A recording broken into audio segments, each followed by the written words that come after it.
Le piratage de prompts, c'est un terme qui commence à faire du bruit, et pour cause. Il s'agit d'une toute nouvelle menace en cybersécurité, une menace vraiment insidieuse qui utilise la puissance des intelligences artificielles pour bien les retourner contre nous. Bienvenue sur la quotidienne de l'IA, la rubrique du premier site d'information sur l'IA, à savoir ia-info.fr. Aujourd'hui, pour décrypter ce phénomène, on s'appuie sur un article de Didier Taormina, publié en novembre 2025, qui jette une lumière assez crue sur cette nouvelle menace. Et l'article commence très fort, avec cette phrase « Une boîte de Pandore ». L'image est puissante, n'est-ce pas? Ça pose tout de suite l'enjeu. En se jetant sur l'IA générative, les entreprises ont peut-être ouvert la porte à des risques qu'elles n'imaginaient même pas. Alors, pour bien mesurer ce qu'il y a dans cette fameuse boîte de Pandore, il faut d'abord comprendre comment ça marche. Plongeons dans le vif du sujet, c'est quoi exactement le piratage de prompts? Pour faire simple, c'est l'art de tromper une intelligence artificielle avec des mots. Un attaquant va construire une requête, un prompt, de manière tellement maligne qu'il va convaincre l'IA d'ignorer ses propres règles de sécurité. En gros, il lui fait faire quelque chose qu'elle est programmée pour refuser. C'est de la manipulation par le langage, purement et simplement. Et là, on touche à une différence qui est fondamentale. Le piratage classique, c'est un peu comme une effraction. On cherche une faille dans le code, une fenêtre mal fermée. Le piratage de prompt, c'est beaucoup plus subtil.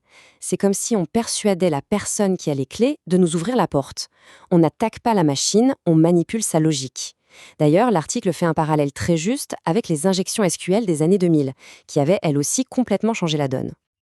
Ok, maintenant qu'on a compris le principe de cette manipulation par le langage, une question se pose. Qu'est-ce qui rend cette technique si dangereuse? Pourquoi est-ce que ça inquiète autant les experts en cybersécurité? Et voilà sans doute la réponse la plus alarmante. Pour lancer une attaque de ce type, pas besoin d'être un crack en programmation. Non, une excellente maîtrise de la langue et une bonne dose d'imagination suffisent. Ça abaisse énormément le niveau requis pour devenir un pirate, et ça multiplie d'autant le nombre d'attaquants potentiels. Et le pire, c'est que le danger peut venir de partout, et surtout de là où on ne s'y attend pas. Imaginez un navigateur web, boosté à l'IA, qui scanne une page pour vous la résumer. Si cette page contient une instruction malveillante invisible à l'œil nu, le navigateur peut l'exécuter sans que personne ne s'en rende compte. Et accéder à vos mails, à vos fichiers, c'est une attaque totalement silencieuse. Forcément, une menace aussi facile d'accès et aussi discrète, ça a des conséquences énormes, surtout pour les entreprises qui intègrent l'IA à toute vitesse. Et c'est là qu'on voit le paradoxe. La confiance qu'on place dans ces outils devient leur plus grande faiblesse.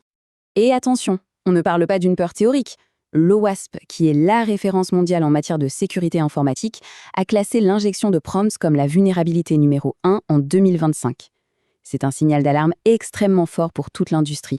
Les conséquences, elles, peuvent être absolument catastrophiques. On parle de fuite de données clients, de vol de secrets industriels, d'opérations financières frauduleuses.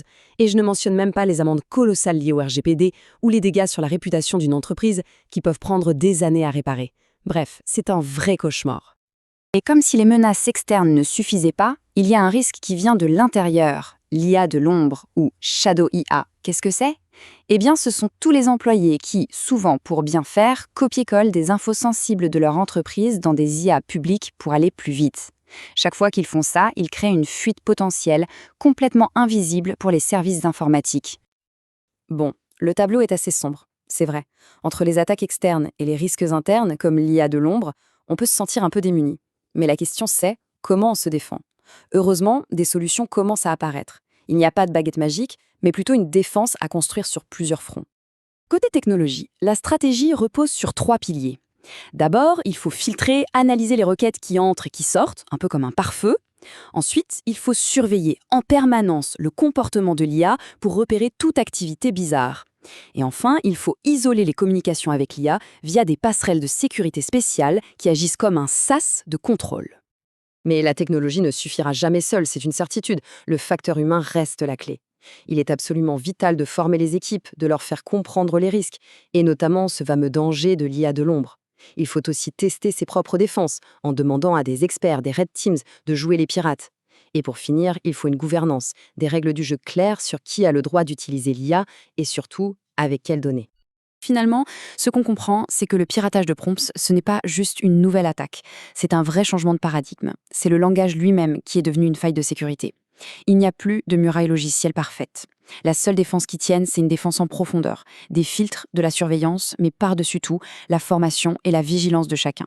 Ce qui nous amène à cette question finale, et elle est vertigineuse. Face à une menace qui repose sur le sens des mots, est-ce que toute notre approche de la cybersécurité ne doit pas être réinventée de A à Z? C'est un défi immense qui ne fait que commencer. Pour continuer à suivre cette évolution et bien d'autres, retrouvez toute l'actualité autour de l'intelligence artificielle sur le portail ia-info.fr.